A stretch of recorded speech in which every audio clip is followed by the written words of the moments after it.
Oi, oi, oi, oi, gente boa, gente querida, gente de Deus. Antes de qualquer coisa, apenas levando em consideração as lógicas do algoritmo dessa plataforma, se você não é inscrito neste canal, se inscreva. Basta tocar aí, inscrever-se. Ao lado tem o sininho. Clique nele para que ele avise todas as vezes que a gente postar algo novo que for entrar no ar. O algoritmo adora isso, tanto quanto ele adora um like. Antigamente aqui, o Braulio tinha um GC que eu acho que ainda deve estar aí por dentro, Caio. E sempre 2, 3, 4, 5, 6 vezes no programa ele lembrava automaticamente, entrava aquele GC dizendo inscreva-se, toque no sininho e dê o seu like, porque isso é importante para que o algoritmo coloque a gente na frente, para que a nossa visibilização seja maior. E tanto maior quanto seja essa visibilização, mais maravilhosas as coisas serão para a vida de um monte de gente. Eu ouço histórias lindas, lindas, lindas que eu queria que vocês todos ouvissem. Muita história linda. Como ontem à noite, por exemplo, a minha mulher me leu uma carta escrita por uma pessoa que, não conseguindo falar comigo, eu não sou uma pessoa de muita comunicação na internet. Eu não leio o que escrevem nos directs, os comentários. Quando é pouca coisa, eu acho que os comentários que virão naquele dia serão controversos e de uma certa relevância, eu dou uma olhada. Mas eu trabalho com muitas frentes, não dá. Se eu for ficar só olhando o comentário das dezenas de posts meus que rodam o tempo todo por aí, pela internet, eu não faço mais nada, eu não tenho mais vida. Então, não dá para eu entrar nos directs. Às vezes tem gente que diz, falei contigo no direct. Eu nem sei usar direito o direct. Eu, no máximo, uso um aplicativo, hoje em dia, que é o WhatsApp. Até o e-mail, que eu usei aos milhões durante anos e anos. Quando só ele existia, eu abandonei. Hoje tem gente que abre os meus e-mails, vê, faz, mas eu não dou conta. E quanto mais o tempo passe, mais necessidade eu tenho de me concentrar em menos coisas, para tentar fazê-las e realizá-las e fazê-las, se Deus permitir, um pouquinho melhor. Mas voltando à carta que foi enviada para o meu filho Daniel, que também aparece divulgando o serviço de aconselhamento dele. E a pessoa escreveu para lá, disse, por favor, faz isso chegar até o pastor Caio para mim, você pode fazer esse favor? Aí escreveu uma carta longa e ele entregou para minha mulher, para Adriana. E a Adriana leu e achou muito linda a história dela e muito triste, muito doída também, muita dor. As pessoas vivem experiências de muita dor. E aí à noite, quando eu já tinha mais ou menos cessado a minha atividade, ela falou: olha, tem algo aqui que eu queria ler para você. E leu para mim. Nem precisei ler, ela foi lendo. E aí eu falei: bom, deixa eu mandar uma resposta para ela. E pedi ao meu filho que fizesse essa intermediação. E gravei um áudio que eu achei que era longo o bastante, pertinente o suficiente, significativo e relevante a tudo quanto ela tinha me dito e a dor que ela estava experimentando. Pois bem, o que aconteceu, como acontece é a história repetida de milhares de outros, é que ela já tinha feito aquele périplo religioso. Já tinha ido para aqui, para ali, para acolá, para além, para transalém, para tudo que você quiser imaginar, procurando, procurando, procurando, e sempre aquela angústia, uma incompletude, e ela vai fundo. Ela disse: eu entro, eu não quero ficar na superfície, eu estudo aquela realidade religiosa, doutrinária, ideológica, filosófica, o máximo que eu posso, mas saindo de tudo com meu coração incompleto. Até que numa certa agonia de alma, ela teve uma intuição de que ela iria naquele dia encontrar uma resposta se ela fosse procurar alguma coisa no YouTube. E ela foi aleatoriamente. E aleatoriamente ela me achou porque o algoritmo me jogou na cara dela. E ela viu uma mensagem. E ela ouviu. E quando ela acabou de ouvir, ela ficou absolutamente tomada por algo que ela nunca tinha experimentado na vida e falou: eu vou ver mais. Aí foi para o meu canal. Aí quando entrou, ela caiu em cima do meu curso, O Caminho do Discípulo, que eu estava dando ainda como aula aqui em casa, às quartas-feiras à noite. Isso foi há 15 anos atrás. E aí ela começou a assistir toda quarta-feira, pegou o que ela tinha perdido e atualizou e começou a assistir. Ela disse: olha, houve uma explosão tão poderosa dentro de mim, a minha vida mudou do avesso. Um poder extraordinário me invadiu, um sentido de significado, de propósito, de razão para ser, para viver, para amar, para me dar. Uma plenitude enorme me possuiu faz anos. E aí ela contou as histórias contemporâneas. Em outras palavras, ela está exatamente preparada, se ela quiser, para começar um grupo do Caminho da Graça, que não precisa nem levar o nome Caminho da Graça, na casa dela, com a filha, o filho, os parentes, amigos que ela tem que procuram ajuda. E ela disse que manda dezenas de vídeos meus para essas pessoas todos os dias, e elas ficam querendo mais. Então, a minha sugestão a ela é de comece a reunir essas pessoas na sua casa, ou na casa de quem tenha o lugar mais adequado para reunir mais gente. Porque o que você está fazendo já é o embrião do que a gente ensina as pessoas a fazerem como multiplicação da palavra do Evangelho para quem queira. E o que eu disse a ela, eu repito aqui a você, que vive a mesma alegria de ter tido a sua tristeza, o seu desespero e a sua agonia tirados assim como algo arrancado com a mão de Jesus.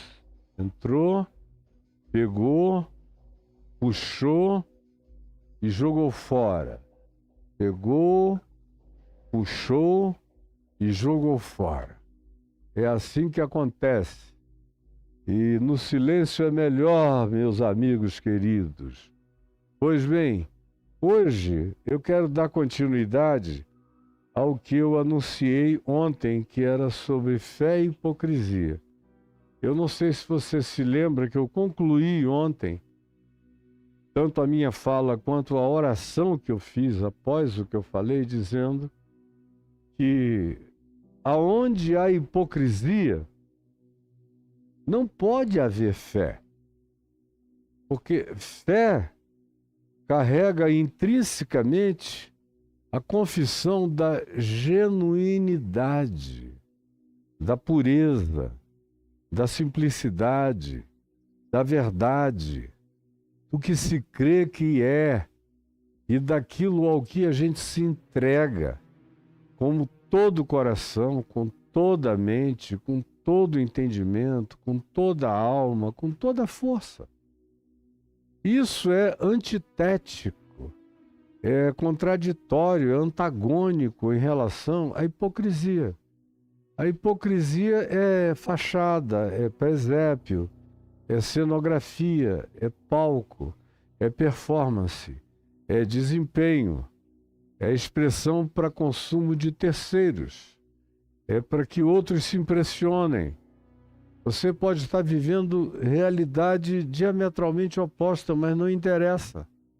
O que interessa para você é que você encarna uma persona e essa persona manifesta como seu alter ego, como sua expressão exterior para impressionamento de terceiros. E isso, como a gente viu quando tratamos do parênteses em Lucas, no capítulo 16, no administrador infiel, quando Jesus diz que aquilo que é elevado diante dos homens é abominação diante de Deus, por esse princípio, essa atitude que eu acabei de descrever da hipocrisia é totalmente repugnante, é nauseante diante de Deus. E, portanto, ela é a própria negação da fé pura e genuína, como a gente também já viu com o publicano e o pecador e o fariseu. O pecador, publicano e o fariseu que foram ao templo orar. E o religioso, hipócrita fariseu, louvando a si mesmo diante de Deus, orando de si para si, enquanto o publicano ao lado, acerca de quem o fariseu, religioso, fanático e abjeto, dizia: te dou graças, ó Deus, porque eu não sou como esse pecador. Eu não sou adúltero, eu jejuo 2 vezes por semana, eu dou dízimos e toda hora eu dizimo, eu pago a conta, eu mostro para todo mundo que eu te sirvo, que tu és o meu Deus. Não sou como esse homem que não carrega essa bandeira, essa flâmula da fé para onde vai, que não grita contra as atitudes que pareçam ser contrárias ao teu ensinamento. E ele estava lá se louvando. Enquanto isso, o pecador, publicano, coletor de impostos, desprezado, rejeitado, abominado, marginalizado, ao lado dele, sem ter argumentos a falar, sem ter nada, trazia apenas o seu ser, mas o trazia com pureza, com genuinidade, com sinceridade, com verdade. E o trazia diante de Deus. E não falava de si consigo mesmo, mas falava com Deus. E batia no peito, e baixou a cabeça, e dizia: ó Deus, ó Deus, ó Deus, ó Deus, tem misericórdia de mim, porque eu sou um pecador. Eu sou um pecador. E aí Jesus pergunta: qual desses dois vocês acham que desceu justificado, abençoado, ungido, beijado pelo amor de Deus para sua casa? Qual dos dois? Qual dos dois? E a resposta a essa pergunta, que é retórica, tem uma conclusão única, básica e simples. O publicano, é claro. O da fé. O que não tinha do que se jactar, se vangloriar, se arrogar, mas que se trouxe inteiro para diante de Deus, diante de quem ele sabia. Ele não passava de um flagrante, como todos nós. E na presença de Deus não passamos de entes em estado de flagrante absoluto. Existimos nus na presença dele.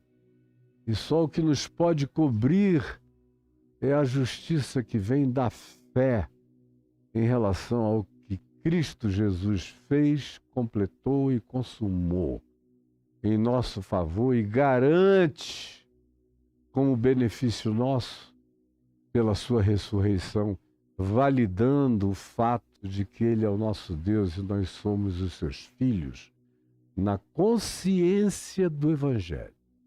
Na consciência do Evangelho. O que traz um privilégio extraordinário para o viver, para o existir, para todas as dimensões do nosso ser. Pois bem, ontem eu deixei essa pergunta e deixei-a como uma afirmação peremptória. Porque aonde existe hipocrisia, e a gente viu o tema da hipocrisia quando a gente viu da figueira, lembram? Eu falei aqui 40 minutos na figueira, das folhagens, que não era tempo de figos, que era só performaticidade vegetal da figueira, e como ela era identificada por Israel com o próprio povo de Israel, de modo que ao falar da figueira, havia uma mensagem que todo mundo percebia, entendia e compreendia. Ao Jesus amaldiçoar a figueira e dizer nunca mais nasça fruto de ti, quem quer que tivesse um pouco de entendimento, um pouco de sensibilidade, de sutileza interpretativa, percebeu imediatamente que ele estava falando do que ele tinha acabado de fazer no templo um dia antes, expulsando todo mundo, os cambistas, os vendedores, aquele festival, aquele bazar brega de mau gosto religioso, só pensava na arrecadação de dinheiro, no enriquecimento sacerdotal e dos que faziam negócios com os sacerdotes no templo, vendendo cultos, vendendo sacrifícios, vendendo campanhas, vendendo no primeiro século as mesmas coisas que adequada e contemporaneamente se vende na mesma perspectiva de engano hipócrita e mentiroso pela religião fetichista dos nossos dias. A mesma coisa. E aí, eu disse que quando Jesus falou isso, nunca mais nasça fruto de ti, os apóstolos que estavam ali nem prestaram atenção na mensagem da hipocrisia. Eles só disseram, ó, que coisa impressionante. E eu disse que é cansativo você ver o crente, o que se diz discípulo, que segue a Jesus, o Evangelho, não aprender nunca. Não aprendem nunca. E eu repeti aqui uma quantidade enorme de feitos que eles tinham visto Jesus realizar na Galiléia, nas aldeias da Alta Galiléia, ou na Samaria, ou até alguns milagres no templo, e estrondosos, irrefutáveis, chocantes, tão inegáveis, que depois de um tempo os religiosos de Jerusalém começaram a dizer, a gente tem que matar esse cara, porque o que ele faz é genuíno e é inquestionável, e se a gente deixá-lo vivo, o mundo inteiro virá após ele, e a gente vai rodar, vai perder o lugar, vai perder o significado, vai perder a importância, vai perder o poder, vai perder o dinheiro, vai perder o status, vai perder tudo. Para ele, que aparentemente não quer nada. Mas o que é que nós somos sem povo? E o povo está indo todo na direção dele. Agora, os discípulos que já tinham visto esses milagres e tudo isso acontecer, já tinham visto que pela palavra de Jesus as ondas se aquietavam, os ventos cessavam. Pela palavra de Jesus os mortos ressuscitavam. Agora, por causa de uma palavra de Jesus relacionada a uma figueira, estava anomalamente prometendo que ela não entregava, hipócrita e mente na sua vegetalidade, dizendo que estava entregando o que não tinha para dar, porque ela só tinha folhas e não tinha frutos. Quando Jesus usa isso como um exemplo, como uma ilustração e diz, nunca mais nasça fruto de ti, e ela começa a secar na mesma hora, as folhas vão caindo. E quem conhece bem figueiras sabe que elas chegam a ser árvores enormes. E as folhas vão caindo, caindo, caindo, caindo, caindo. E eles foram caindo, e ficando em estupefação. Disse, olha só, meu Deus, está acontecendo. E eu disse que no texto de Marcos, mais tarde, quando eles voltam do templo, a figueira tinha virado um tronco seco. E eles ficaram ainda mais perplexos. Mas que mostra um problema cognitivo dos crentes, dos discípulos, a começar desses aqui, Pedro, Tiago, João e companhia. Parece que não internalizam, não aprendem nunca, não crescem nunca. Precisa ser repetido o tempo todo e toda hora, porque eles não se apropriam, não transformam aquilo em compreensão e entendimento deles.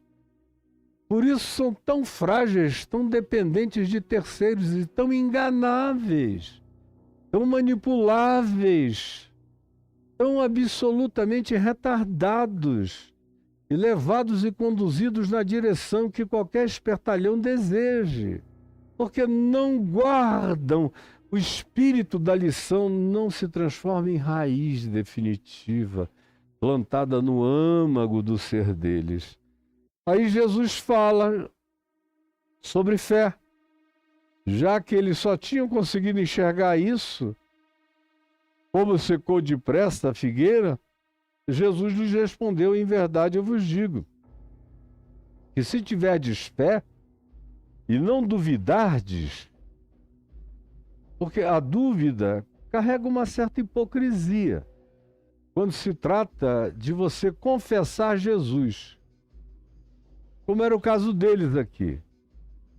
Quando a dúvida tem a ver, como eu disse ontem, com filosofia, com doutrina teológica, com sociologia, antropologia, arqueologia, física, macrofísica, microfísica, mecânica quântica, biologia, ciências em geral, datações históricas, você pode duvidar o que você quiser, faz parte da imaginação científica, da necessidade de perguntar, será que isso é uma conclusão definitiva ou foi só como conseguiram enxergar naquele tempo e naquela hora? Mas quando se trata de Jesus e do Evangelho e do ensino da palavra de Jesus para a vida, e você confessa aquilo para os outros e prega para os outros e aplaude para os outros e diz que é isto mesmo para os outros, mas no seu coração você não consegue realizar de maneira alguma aquilo como conclusão definitiva para pacificação da sua vida, da sua confiança, do seu descanso, da sua entrega em Deus, então isso é hipocrisia. Essa fé confessional, essa fé de credo apostólico, de credo de qualquer que seja a natureza, de qualquer que seja o grupo, de qualquer que seja o concílio, supostamente exalta Cristo na sua vida, mas que não tem correspondência no seu cotidiano, é hipocrisia.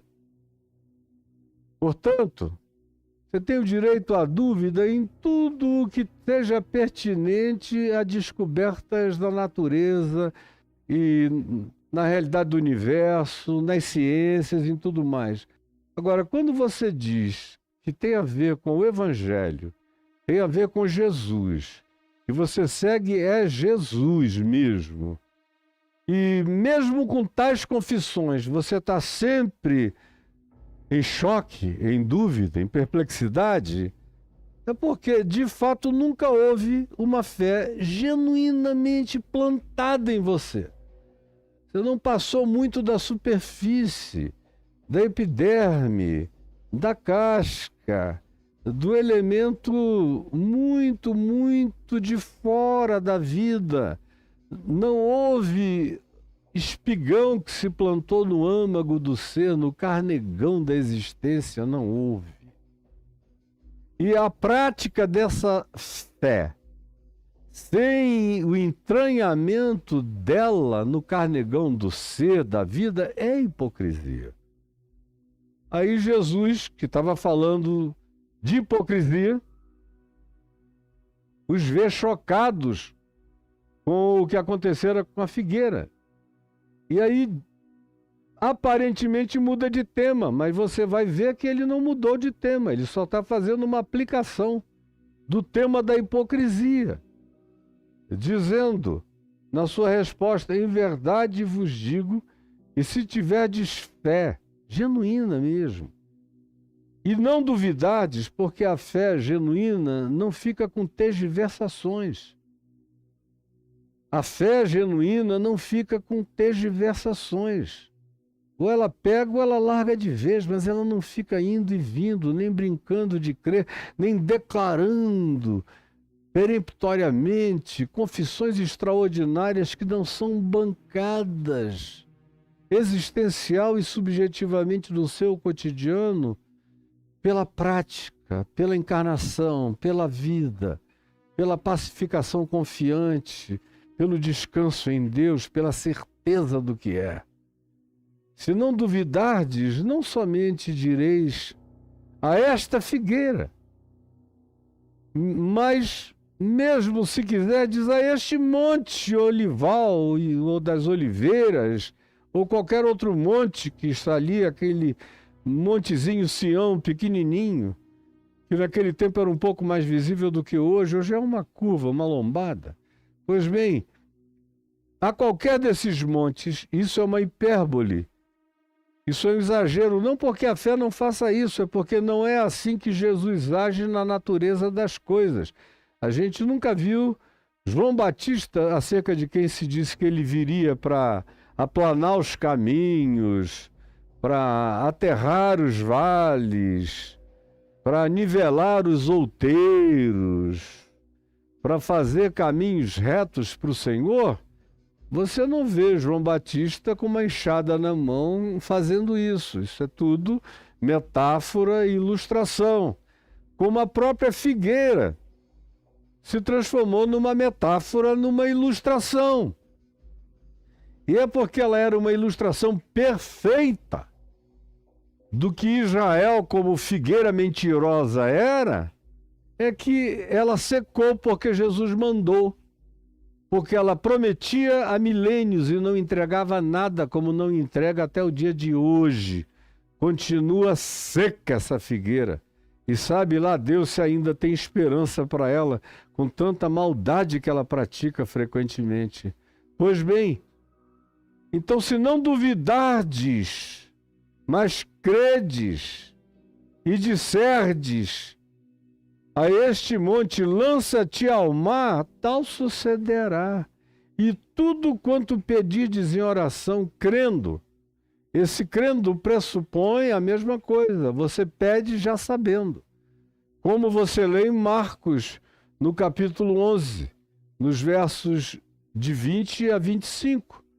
Quando Jesus diz isso, aliás, até o verso 26, ele diz isso: se vocês orarem, crede que já recebestes.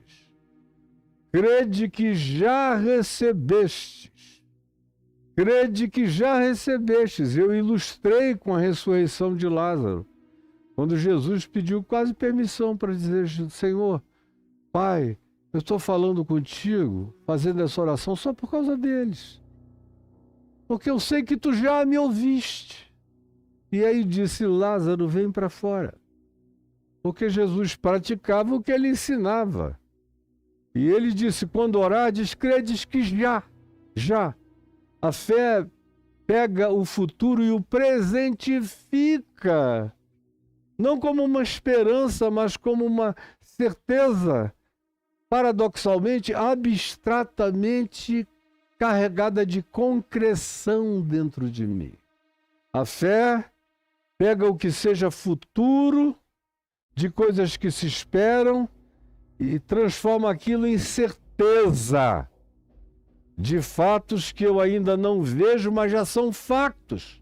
A fé factualiza a realidade antes de elas se tornarem fatos perceptíveis ante os meus sentidos limitados. A fé se antecipa ao espaço-tempo e se apropria daquilo que, sem dúvida no coração, eu falei com meu pai, aqui, com meu pai que está nos céus. Falei com meu pai que está nos céus.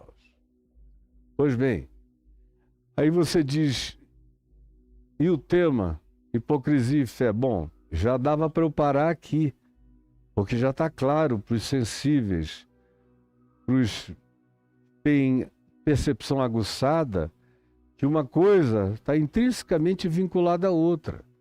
E que se você vive de hipocrisia, você nunca terá fé. E se você vive da fé genuína, você nunca conseguirá praticar a hipocrisia. Mas o texto prossegue no verso 23, dizendo, tendo Jesus chegado ao templo, porque ele estava a caminho do templo, quando ele amaldiçoou a figueira. Quando ele chegou no templo, lá em cima, tendo já começado a ensinar as pessoas que foram se achegando e se aproximando, também dele acercaram-se os principais sacerdotes, os mais importantes, os que tinham os turnos sacerdotais de maior status, os que eram os candidatos naturais a se tornarem os entes superiores na religião de Israel. Esses seres de perspectiva religiosa importantíssimos, principais, e os anciãos do povo, aquelas pessoas diante de quem todos se curvavam ao passar, respeitabilíssimos, nas suas expressões de exterioridade, nas suas fantasias religiosas, fantasiados de sacerdotes, fantasiados de fariseus, e os fariseus, tanto quanto os sacerdotes, se fantasiavam. Assim como você vê cardeais fantasiados, assim como você vê algumas figuras eclesiásticas do mundo eclesiástico formal, fantasiados de sacerdócio. Eles precisam se distinguir do resto da multidão onde eles chegam. Tem que ter uma bata, uma batina, um colarinho clerical, uma vestimenta que você não fique com dúvida, não, aquele ali é alguém de Deus ou da religião, diferente de Jesus, que nunca vestiu fantasia de nada, a ponto de que quando Judas quis traí-lo, Jesus era tão óbvio, era tão parecido com todos, era tão comum, era tão normal, era tão humano, que Judas disse, olha, para vocês o identificarem, já que ele não andava com uma estola sacerdotal, nem com um talit na cabeça, nem como os fariseus com franjas e franjas, nem com o livro da lei numa caixinha de couro amarrada à testa, nem com a fantasia da lei amarrada na caixinha, com tiras e tiras de couro dos braços. Não, ele era só gente normal, simples, definitivamente humana, demasiadamente humana. Então Judas diz, é aquele em cuja face eu beijar, é aquele em cuja face eu beijar. É esse que vocês devem prender, porque não havia nele nada que não fosse completamente normal. Ele era leigo, vivia como leigo, se apresentava como leigo, não tinha titularidade nenhuma, não pedia titularidade. As pessoas o chamavam pelo nome de Jesus. Quando ficavam muito íntimas, como os apóstolos, chamavam de mestre, de rabi, porque era com ele que aprendiam, mas do contrário, qualquer ser humano que chegasse o chamava de Jesus. Ou alguém que tivesse visto ele realizar um milagre extraordinário e que tivesse caído em tamanho estado de estupefação, chegava e dizia: Senhor, ajuda-me, socorre-me, tem compaixão de mim. Mas no mais, o tratamento é pelo nome próprio, é Jesus, que significa o Senhor salva. É um equivalente a Josué, que significa Deus salva. Pois bem, tendo Jesus chegado ao templo e começado a ensinar, vieram os principais sacerdotes e os anciãos do povo, diferentes do resto da multidão, e perguntando, já chegaram perguntando, nem pararam para ouvir. Nem pararam para ouvir, já chegaram perguntando. Isso é um comportamento ridículo de crente. E não para ouvir, não dá tempo a nada. Já chega com pergunta. Já chega gritando, ofendendo, demandando, questionando, botando na parede, com intolerância. E você sabe muito bem que é assim que acontece, você sabe. Porque muitos de vocês aqui já foram assim, alguns ainda são assim, e alguns convivem com milhares que são exatamente assim. Isso faz parte de uma cultura perversa que se embrenha na mente das pessoas e elas passam a nem notar o quão grotescas, ogras e toscas elas se tornam, como esses sacerdotes e anciãos do povo que já chegaram perguntando: com que autoridade fazes estas coisas? Uma pergunta insolente. Ele estava ali falando. Tinha gente tão interessada que estava ouvindo. Mas eles chegam e querem saber: escuta, com que autoridade tu abres a tua boca? Ponha-se no seu lugar. Você acabou de ouvir isso aqui de um deputado palhaço no Congresso Nacional, dirigindo-se à minha amiga, irmã, amada, companheira de carinho e de oração, a Marina Silva, ministra. Ponha-se no seu lugar. É o mesmo espírito, mesma potestade, mesmo demônio mental. Já chegaram perguntando: com que autoridades fazes estas coisas? Quem te deu essa autoridade? Tem algum quórum, algum nível superior, alguma instância religiosa maior do que a nossa? Que a nossa está acima de todas, e da nossa parte, eu posso garantir, nós podemos asseverar que não foi de nós, nem do nosso sinédrio, nem do nosso concílio, nem do nosso consenso, que você recebeu autoridade nenhuma para ensinar nada, para abrir a boca, em contexto ou em circunstância alguma. Então, calado é o que eles estão dizendo. E Jesus lhes respondeu: a essa cambada de fantasiados religiosos, arrogantes e soberbos, eu também vos farei uma pergunta. Vocês me fizeram duas, eu vou fazer uma só.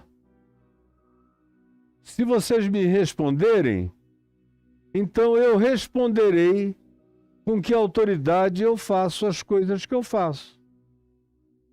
Vocês aceitam? Vocês não querem saber com que autoridade eu faço as coisas que eu faço? Então eu vou fazer só uma pergunta. E aí ele perguntou: de onde era o batismo de João Batista, meu primo?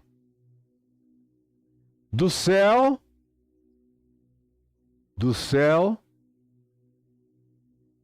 ou dos homens, ou da terra. Era uma instituição humana, uma veneta de um homem transtornado com complexo de profecia e de profeta, ou era algo que ele tinha recebido como mandamento de Deus dos céus, para ele convocar, para ele aplanar caminhos, para ele aterrar vales, para ele nivelar os outeiros, para ele deixar as coisas claras de que estava chegando o reino de Deus, e sem arrependimento, sem metanoia, sem mudança de mente, de conversão, de fariseus, de sacerdotes, de guardas do templo, de guardas romanos, de publicanos, cobradores de impostos, de prostitutas, tanto quanto de mães de família, de qualquer ser humano. Todos pecaram e todos carecem da glória de Deus. Portanto, sem metanoia, sem mudança de mente, de olhar, de compreensão, de reinterpretação da vida, de ressignificação da própria existência com uma nova maneira de viver, sem isso, não haveria instalação do reino de Deus no coração de Deus, no coração de homem algum, porque o reino de Deus, afinal, não viria ainda com nenhuma visível aparência, mas com subjetividade instalando-se no coração dos homens. Portanto, a pergunta é essa: de onde era o batismo de João? Do céu ou dos homens? E aí, os sacerdotes e os anciãos do povo, os reis da hipocrisia, os senhores da teatralidade, da conversa fiada, da mentira, da disfarçatez, estavam acostumados aos seus conluios, às suas cabalas secretas, aonde eles faziam os seus arranjos, das suas magias farisaicamente mentirosas, para enganarem as pessoas. Eles se reuniram e discorriam entre si. O nível de cara de pau e de explicitação do desejo do mal em relação a Jesus era tão grande que eles não tinham mais nem o pudor de falar assim baixinho, chamar um, falar com um, aí um vem e chama o outro. Não, eles discorriam entre si. Já tinha se tornado algo completamente descarado. O ódio e o desejo de matar Jesus. Discorriam entre si, perguntando, raciocinando, elucubrando. E o que é que eles concluíram? Se nós dissermos dos homens, é para a gente ficar morrendo de medo do povo. Porque todos eles consideram João Batista um profeta sincero, verdadeiro e genuíno. Então, a gente não pode usar essa alternativa de dizer: o batismo de João era dos homens. João era um homem bom, mas o batismo dele era dos homens. Por outro lado, se nós dissermos que o batismo de João Batista era dos céus, então ele, Jesus, vai se voltar para nós e dizer: por que então vocês não creram em João? Por que que vocês não o seguiram? Não obedeceram? Não se converteram? Se tem certeza absoluta de que aquele marginal era marginal da religião, mas habitava o centro do coração de Deus, como é o caso dos profetas, marginalizados pelas instituições frequentemente, mas habitando o âmago da intimidade de Deus, por que que vocês não escolheram a boa parte e o seguiram? E o consideraram quem ele de fato era? Por quê? Essa foi a conclusão que eles chegaram e era a conclusão lógica, porque eles tinham sido encurralados por Jesus e disseram: a gente só tem uma alternativa agora. Aí eles responderam a Jesus: nós não sabemos.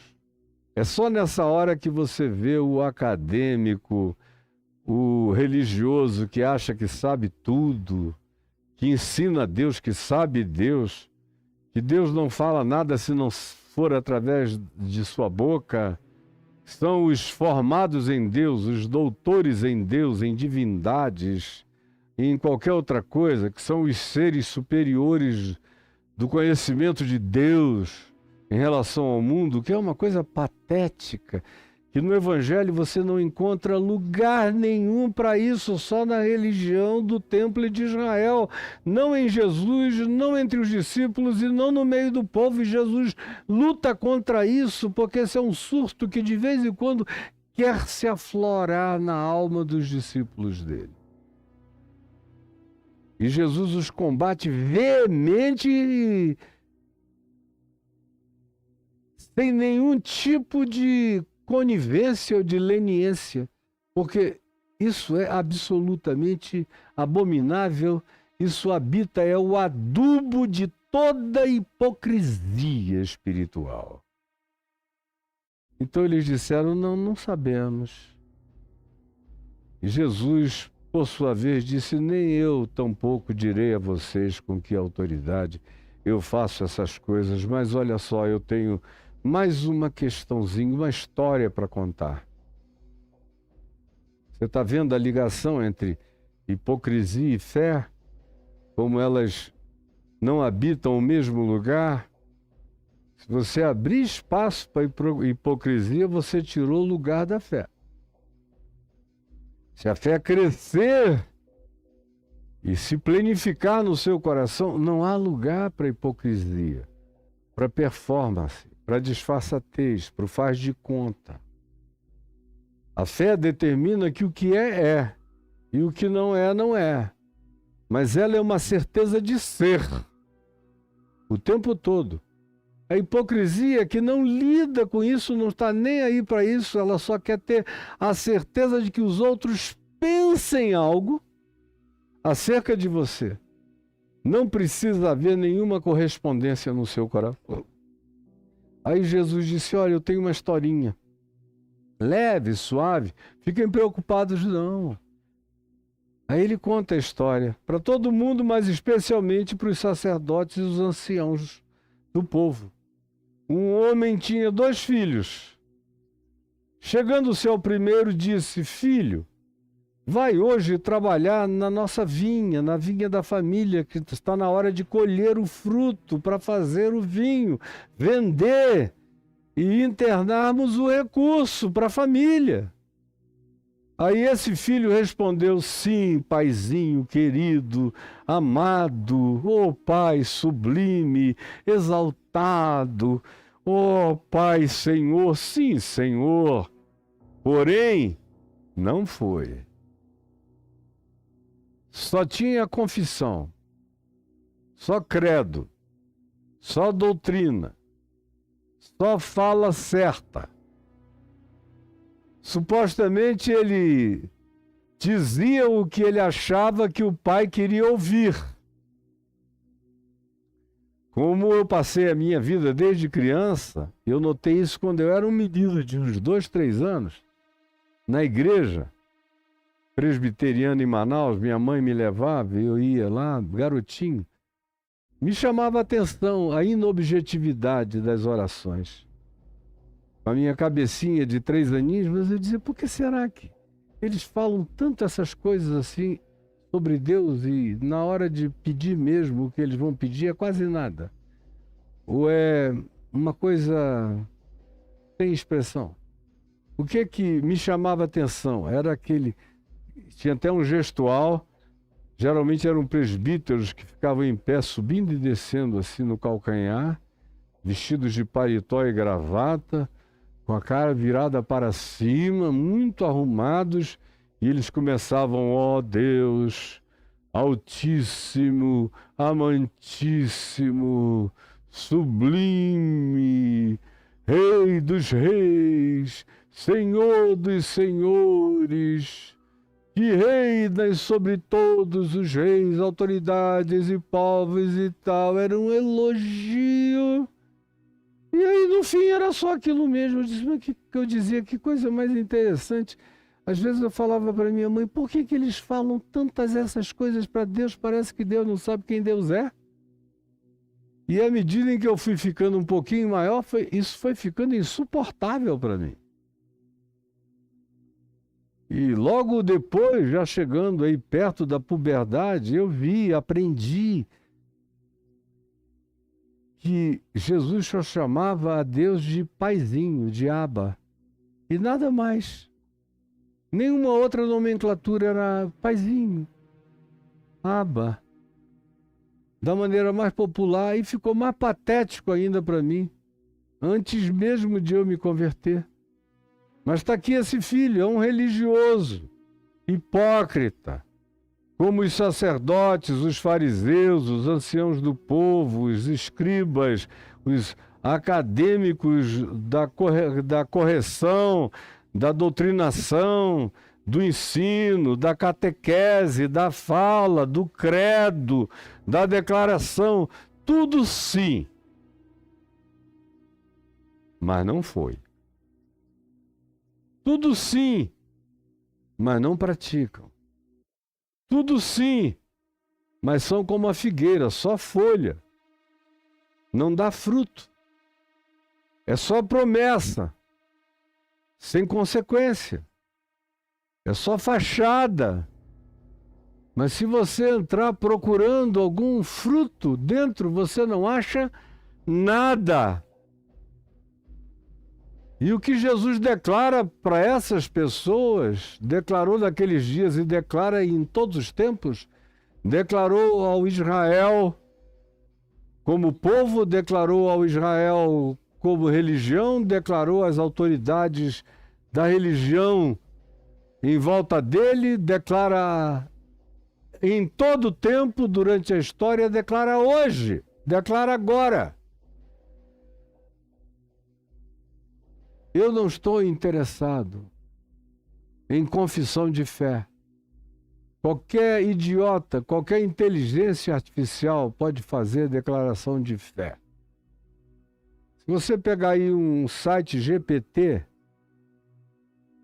como eu tenho aqui no meu celular, e você perguntar ao site GPT quais são os principais ensinos do pastor Caio Fábio ou do Caio Fábio, ele vai te dizer as principais ênfases que o reverendo Caio Fábio deu no curso do seu ministério. É a pregação do Evangelho da Graça, é a salvação em Jesus, segundo a ordem de Melquisedeque, porque ele é o Cristo eterno. Ele ensina que se leia a Escritura e se leia a vida, tendo Jesus como chave hermenêutica interpretativa. E ele tem uma ênfase total no fato de que a espiritualidade humana precisa ser integral. Quanto mais humano, mais espiritual, e quanto mais espiritual, mais humano, e muitas outras coisas. Sem erro, e é só uma inteligência sem alma. Como esses indivíduos aqui, como muitos que dão aula por aí de Deus, inteligências artificiais, sem alma. Dizem sim, sim, sim, sim, sim. Mas você não espere por eles, porque eles não chegam. Eles falam de amor, mas eles não te acolhem na tua dor. Eles falam de vida moral, mas eles não têm nenhuma conduta ética. Eles falam de obediência, mas eles não se dispõem a nenhuma prática de obediência que não seja algo a ser performatizado no palco, onde haja muito público para aplaudi-los após a performance. A coisa mais horrorosa para eles é a prática de uma espiritualidade íntima, dentro do quarto, na solitude, no silêncio, na quietude, sem visibilização, sem ninguém vendo. Hoje em dia eu vejo, as pessoas já não oram mais sozinhas, até para orar elas fazem lives. Até as orações têm que ser gravadas. Já não serve mais só dizer, ô meu irmão querido, minha irmã amada, ó, você está aqui no meu coração e eu estou orando todo dia pelo que você já me falou e tem alguma coisa mais que você queira que eu inclua nas minhas orações em relação a você? Não, não serve. Tem que ser tudo escrito, gravado, publicado, documentado, fotografado. Tem que virar filme para o outro, porque de fato a gente sem incentivo vai naturalizando e normalizando as coisas.